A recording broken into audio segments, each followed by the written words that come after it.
Welcome to the fifth edition of the Money Mailbag. The Money Mailbag is an audio feature where you send in your questions and I give them an answer. Questions have been compiled from my FormSpring account and my email address. If you'd like to ask me a question for the next edition of the Money Mailbag, just drop it along to my FormSpring or email me at Doctor Money MONEY 83 at AOL.com, and please put Money Mailbag in the subject heading. Couple questions to answer today, so let's jump right on into it. Okay, so first one comes via email. It says, everybody has a marquee secret guy that has done nothing but you can't help but to love. The reader mentions that his two are Scotty Riggs and the Blue Meanie, and he actually lists a third one, and Steven Richards. Who is one of mine? I really don't know. I've never really had a guy that was like a lower mid card guy that I liked like a lot. I'm trying to think. Maybe I did when I was a kid, but I don't know. I'm trying to think. I mean, I don't want to call Greg the Hammer Valentine like a lower mid carder, uh, but he was a guy that wasn't really a main eventer. That at least when I started watching, but I always enjoyed his matches. I'm trying to think of guys. I really can't think of any that come to my head. Um, I guess another one that I always enjoyed was King Kong Bundy, but he did main event WrestleMania 2. He did have feuds with top level guys. I'm just trying to think of guys that may have fit that mold, but I really don't know of any. To be dead honest with you, it was, I guess maybe Hacksaw Jim Duggan can fit that mold, but not really.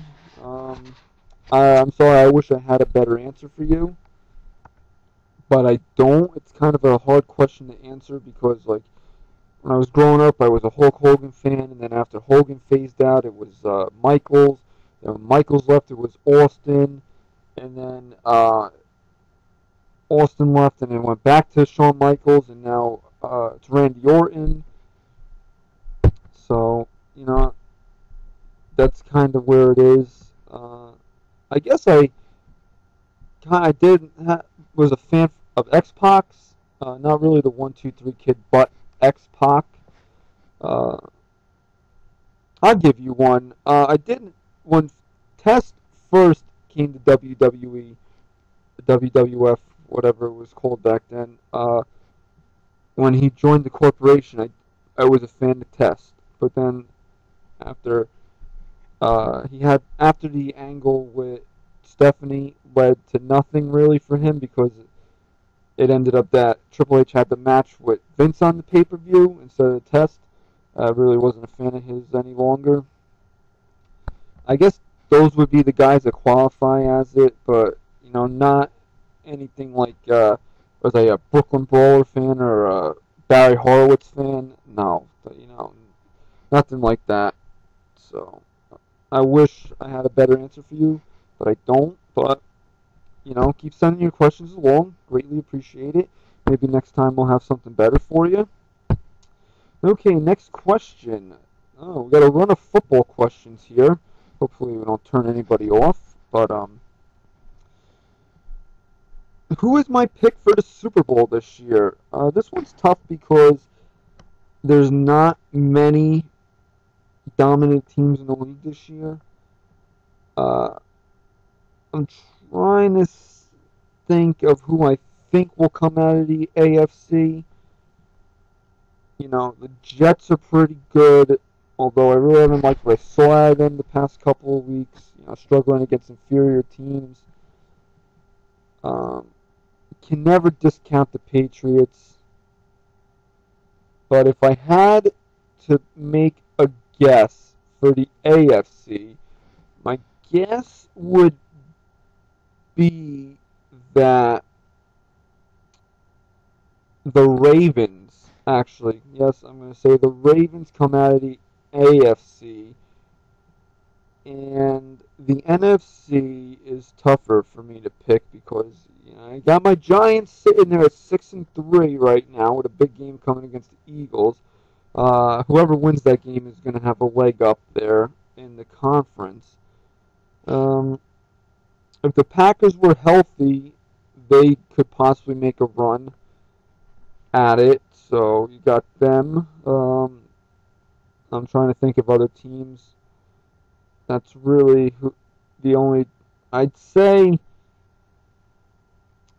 for the NFC that probably if Green Bay can get healthy, it'd be Green Bay.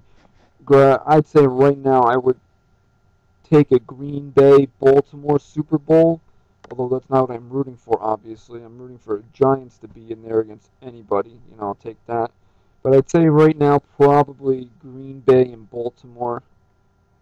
I like Baltimore's defense, and if they can get a good running game for Rice and McGahee, and Flacco's pretty good and he does have some weapons, so I would I like them. I like Green Bay's defense, and I think it was the right move for Green Bay to go with Rodgers over Favre.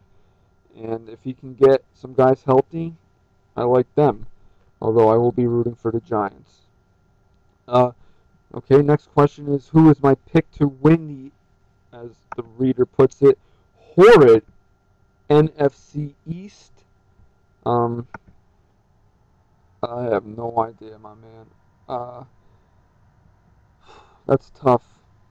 I think the Rams are too young. I think Seattle stinks. I think the 49ers are too inconsistent. And I think um, same thing can say with Seattle. And you have Arizona, who I think shot themselves in the foot with their quarterback situation. But I think talent-wise, probably San Francisco has the most talent. And in a weak division, could I could see them pulling it out. So I will take the Niners in that one. Okay, so now another football-related question. We're going to go to this one. Okay. He would like my honest opinion about the NFL changing its policies, such as no headshots, chop blocks, and the biggest, quote, bullshit rule of them all, no celebrating after touchdowns. Yes, the headshots thing I am in complete agreement with because uh, this day and age we know so much about concussions. You do want to cut down on concussions as much as possible. Chop blocking, same thing. You take a guy's knee out, he could never be right. His career could be over. Where I think it's overdone is the celebrating. I don't like the contrived uh, multiple people celebrations because they seem, obviously they seem forced because they are forced or rehearsed. If a guy wants to spike a ball, do a little dance, high five his teammate or something after he scores, that's fine with me. I don't understand why they throw, why that needs to be regulated. If you're showing genuine emotion after scoring a touchdown or making a big play, I'm fine with that. But to cut down on player injuries, the headshots, the chop blocks, I'm in agreement with that. You don't want these guys to be messed up after their playing days or have their playing days shortened. So that's where I stand with that. And the final question, we go back to a wrestling. Is Vince McMahon a genius? Yes, Vince McMahon is a genius. I guess you could say he's a mad genius because, put it to you this way, Vince McMahon is the most successful wrestling promoter ever in the history of wrestling. He took a small regional promotion and built it into this larger than life multinational billion-dollar company. Say what you want about PG programming. Uh, maybe the on-screen programming isn't what we want it to be, but it's lining Vince's pockets. So that's basically Vince McMahon has create every big star in this company besides Sting has wanted to or has worked for Vince McMahon.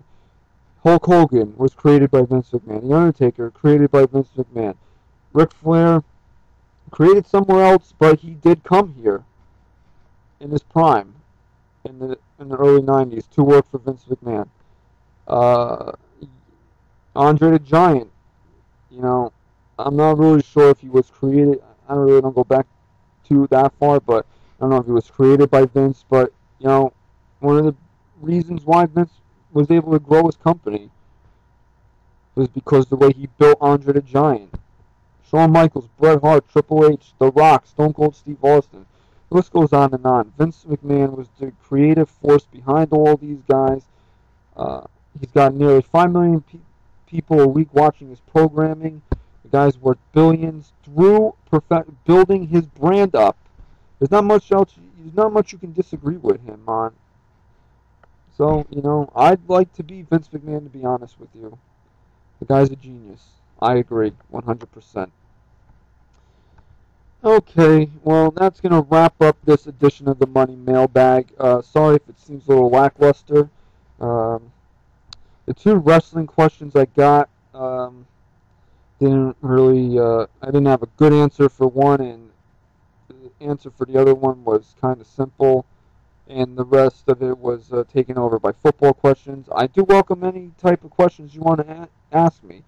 Wrestling, obviously, because we do mostly wrestling, so ask those away. I watch football, I watch baseball, I watch TV, I watch movies. If you got questions about that stuff, send it along. I'll do my best to answer it. So if you want another edition of the Money Mailbag put out, ask me questions. Email them to me. drmoney83 at AOL.com. The form spring questions that I get that I deem suitable for the Money Mailbag, I'll save for it. If they're stupid, then I'll answer them right away because they're stupid. So if you get a response from me from Form Spring right away, it's because your question's stupid. No. Well, some of them are, but some of them don't really belong in the Money Mailbag. They just deserve a quick answer. So that is that. I'm waiting for Billy James's NXT review. He also will be starting TNA this week. That's probably going to be it. Updates on the site. I'm going to probably do an audio Survivor Series preview Saturday afternoon or Sunday morning, and then I'm gonna cover Raw fully, but that's going to be on the John Report because John's going to be away. I'm probably going to post it here Tuesday morning. Other than that, I'll catch you guys on the John Report for Smacked Up this week. So, sorry about the lack of updates. It's been crazy. Working 2 jobs, trying to find a third. Trying to do my best for you guys. That's why it's Money Mailbags coming out. So if you want another one, send in the questions. Until next time, I'll see you later.